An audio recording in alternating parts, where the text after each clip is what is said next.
Ndabashuje banywanyi b'Agaseke k'amakuru mu karere. Murabizi ko mbere yo gupfundura Agaseke tubanza kubagezaho inkuru zihutirwa zivugwa mu Rwanda. Reka mabwire ko umuvugizi wa Guverinoma y'u Rwanda Yolande Makolo yatangaje ko Perezida Paul Kagame ari mu kiruhuko nyuma y'amakuru yakwirakwijwe n'abatavuga n'ubutegetsi bagaragaza ko arembye. Ku mbuga nkoranyambaga hari hakwiye itangazo ryitiriwe igisirikare cy'u Rwanda RDF rivuga ko Perezida Paul Kagame arwaye. Igisirikare cy'u Rwanda cyaryamaganye kivuga ko ari fake news cyangwa se amakuru y'igihuha. Umuvugizi wa Guverinoma Yolande Makolo yabwiye ikinyamakuru Taarifa mu ishami ry'icyongereza ko Perezida Kagame ari mu kiruhuko bisanzwe, yasabye abaturarwanda kwima amatwi ibihuha bidafite ishingiro. Yolande Makolo yabwiye ikinyamakuru Taarifa ati ntimutwarwe n'amakuru atariyo arimo akwirakwizwa n'abanzi, ntagera icyo kwikanga cyangwa se giteye impungenge. Yakomeje avuga ko ari ibintu bisanzwe kuba Perezida Kagame amaze iminsi atagaragara mu maso ya rubanda rwose kubera ko amaze igihe afite ibikorwa byinshi bimureba, haba iby'imbere mu gihugu ndetse n'ibyo ku rwego mpuzamahanga. Umwe mu bantu hafi b'umuryango wa Perezida Paul Kagame yabwiye ikinyamakuru Taarifa ati ni umuntu nk'abandi, afata umwanya akaruhuka nta kintu kidasanzwe cyangwa se giteye impungenge. Uwo muntu yakomeje avuga ko Perezida Paul Kagame ameze neza, yafashe ikiruhuko gisanzwe. Mu yandi makuru mabwire ko Madame umunyeshuri Jeanine wabaye muri Guverinoma y'u Rwanda nk'umunyamabanga wa leta ushinzwe ishoramari rya leta no kwegeranya imari muri Minisiteri y'Igenamigambi Minicofine yateguje ikiganiro cye cyangwa se podcast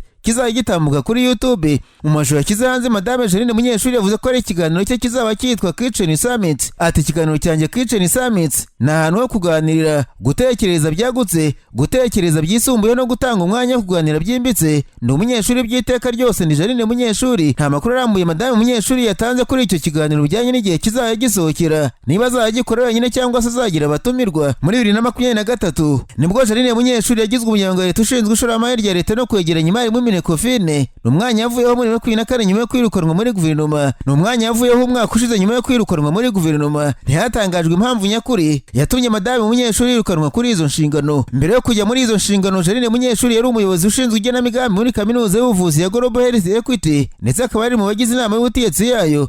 Umunyeshuri yabaye kandi umuyobozi wungirije w'inama y'ubutegetsi yakoje banke PRC. Afite impamyabumenyi y'iciciro cya gatatu cya kaminuza mu bijyanye n'ubukungu, ni ukuvuga Masters in Economics and Statistics, yakuye muri kaminuza ya Geneve mu Suisse. Kuva 2017 yakoreye ikigo cya Asaba Rwanda nk'umugishwanama ndetse akaba n'umuyobozi wacyo ushinzwe ibikorwa. Kuva 1998 umunyeshuri yakoreye ibigo bitandukanye mu Suisse birimo Piketty Group na Unigation mu bijyanye n'imari. Madame umunyeshuri wabaye wa kabiri mu bazwi muri leta bavuye mu myanya bagashinga umuyoboro wa YouTube, aje kuri Kiruhuko Visi Meya mu karere ka Musanze wari wungirije ushinzwe imibereho myiza y'abaturage. Agaseke k'amakuru mu karere ngapfunduriye muri Kenya. Ambasade z'ibihugu 12 birimo Amerika n'Ubwongereza basabye Perezida muto kudahirahira kuwa Gatatu ngo yitambe ku rubyiruko rwigaragambya rwamagana akarengane mu gihugu. Izo ambasade mu itangazo zasohoye zasabye ubutegetsi bwa Ruto kwirinda gukoresha amabandi cyangwa se abapolisi bipfutse mu maso batagaragara ngo bangamire abaturage. Zasabye ko babareka bakagaragaza ibyumviro byabo. Itariki ya 25 ku kwezi abanyakenya biganjemo urubyiruko bahize ko bazigaragambye bakagera ku nteko ishinga amategeko bibutsa ko umwaka ushize bahakoreye imyigaragambyo y'amateka n'ubwo ibyo basabaga bitahindutse. Izo ambasade zirimo y'Ubudage, Ubuholandi, Danimarike, Irlande, Australia, Ubusuwisi, Noruveje, Canada, Ubwongereza na Amerika, Suwede ndetse na Finland zasabye ko bigaragambye bahabwa uburenganzira bwabo bakabikora nta guhutazwa. Umunyabanga wa leta muri Minisiteri y'Umutekano imbere muri Kenya Bwana Kipchumba muri Komene yari yatangaje ko nk'uko nta wigaragambye ku nteko ishinga amategeko y'Ubwongereza cyangwa se muri Amerika ngo bimuhire, ngo uzabikora kuwa Gatatu muri Kenya azahurira n'urwo bwahuriye ku mugezi kandi ngo umusazi atinya nyina. Polisi ya Kenya yavuze ko yiteguye gufasha abaturage bigaragambya bagacungirwa umutekano ndetse n'abaturage basanzwe batazaba bari mu myigaragambyo. Iyo myigaragambyo yabaye umwaka ushize yaguyemo abantu nibura 50, habarirwa muri 70 baburirwa irengero. Nasimukiye muri Kongo Kinshasa abanyamakuru bicaye imbere mudasobwa barandika. Baziko Joseph Kabila wategetse Kongo Kinshasa imyaka 18 yakomereje gahunda y'ibiganiro mu mujyi wa Bukavu muri Kivu Amajyepfo. Yasubiye muri Kongo muri Gicurasi yakirwa n'ubuyobozi bw'iro rya FC Ventura mu mujyi wa Goma. Akiyagira atangiye kuganira n'abanyekongo mu byiciro bitandukanye birimo abanyamadini, abanyapolitiki na societe civile, yumva ibitekerezo by'abakuru y'amahoro yaboneka muri Kongo Kinshasa by'umwihariko mu Burasirazuba. Nyuma y'igihe gikabakaba ukwezi Kabila ari Goma ku itariki ya 24 yerekeje Bukavu, abateganya kugira n'abanyekongo ibiganiro by'amahoro nk'ibyabanje. Nk'uko Kabila bisobanuye mu ijambo yagejeje ku banyekongo mbere yo gusubira mu gihugu, ibiganiro bye bishingira ku nkingi 12 ahamya ko zafasha igihugu kubona amahoro arambye muri iki gihe. Izi nkingi zirimo ubwiyunge hagati y'abanyekongo, guhagarika intambara, umwana mwiza hagati ya Kongo n'ibihugu by'abaturanyi, gusenya imitwe yitwaje intwaro ndetse no guhagarika ubutegetsi bw'igitugu. Leta ya Kongo yigaragaza ko ibikorwa bya Kabila mu Burasirazuba bw'iki gihugu bigamije kuyengiza intambara ndetse babishingiye bitangira kumukurikirana icyaha cy'ubugambanyi ko umutwe w'ingabo utemewe, ibyaha by'intambara n'ibyibasiye inyoko muntu. Nararanganije amaso ibinyamakuru byandikirwa muri Uganda. Abanyamakuru bakiza amakaramu ku mpapuro barandika. Muratwe ishyaka riri ku butegetsi muri Uganda NRM, National Resistance Movement, ryatangaje ko reka guta Museveni azongera kwiyamamaza gutegeka igihugu umwaka utaha. Icyemezo cyo kongera kwiyamamaza kwa Museveni cyatangajwe n'umuyobozi w'akanama gashinzwe amatora muri NRM Bwana Tanga Odoye. Yavuze ko biteganyijwe ko Museveni azafata inyandiko zimwemerera guhagararira ishyaka NRM mu matora ya perezida ku itariki ya 28 z'uku kwezi. Ati perezida azafata impapuro zigaragaza ko ufite ubushake bwo kongera kwiyamamaza ku myanya ibiri. Uwa mbere n'ubuyobozi bw'ishyaka, undi ni ukuri ihagararira mu matora ya perezida mu gihe yabaho amahirwe. Mu gihe Museveni yaba agiriwe icyizere n'ishyaka rye, byiteze ko mu bashobora guhangana mu matora barimo Robert Cyagoranye Elias Bobo Wine. Uyu mugabo n'ubundi bari bahatanye mu matora yabanje 2021 ariko biza kurangira Museveni amuhigitse. Amatora y'umukuru w'igihugu muri Uganda n'abagize inteko ishinga amategeko ateganyijwe muri Mutarama na Gashyantare umwaka utaha. Museveni w'imyaka 80 yategetse Uganda kuva mu 1946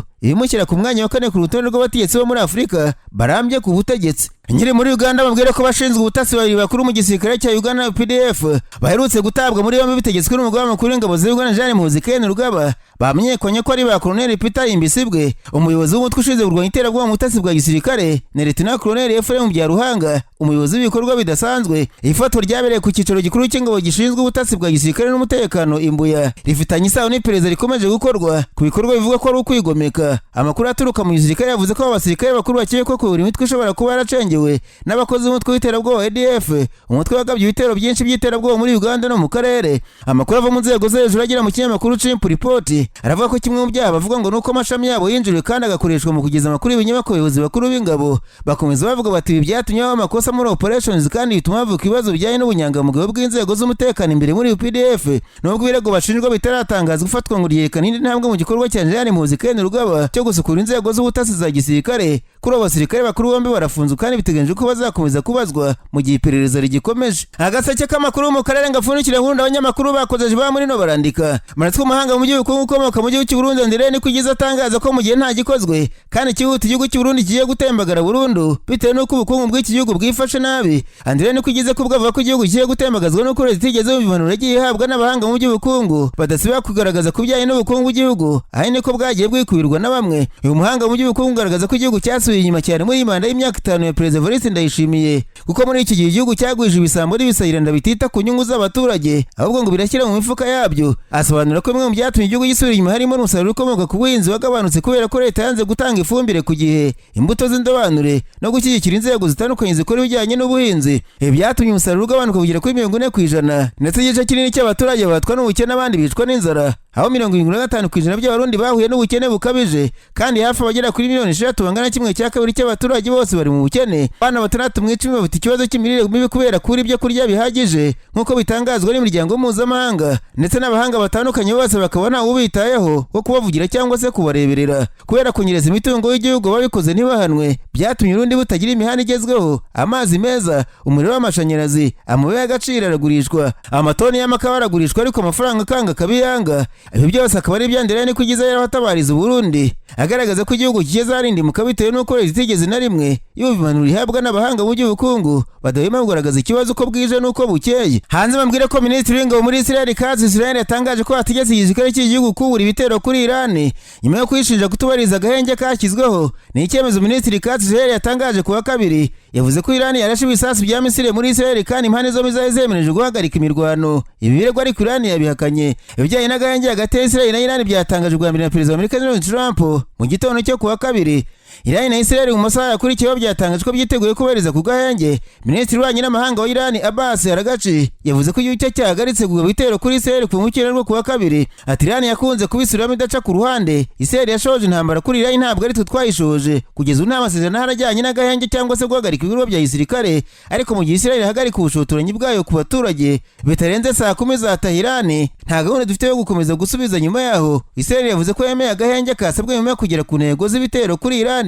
Amakuru yashyizwe hanze na Trump avuze ko agahenge kagena kuri Iran igomba guhagarika ibitero ihereye saa 12 zo kuwa kabiri. Israel nayo igakurikiraho mu gihe kitarenze amasaha 12, gusa nyuma y'amasaha make yongeye gutangaza ko agahenge katangiye kubarizwa n'impande zombi. Icyakora leta ya Iran yatangaje ko abantu 610 bamaze kugwa mu bitero bya Israel mu ntambara imaze iminsi 12 cyamirije impande zombi.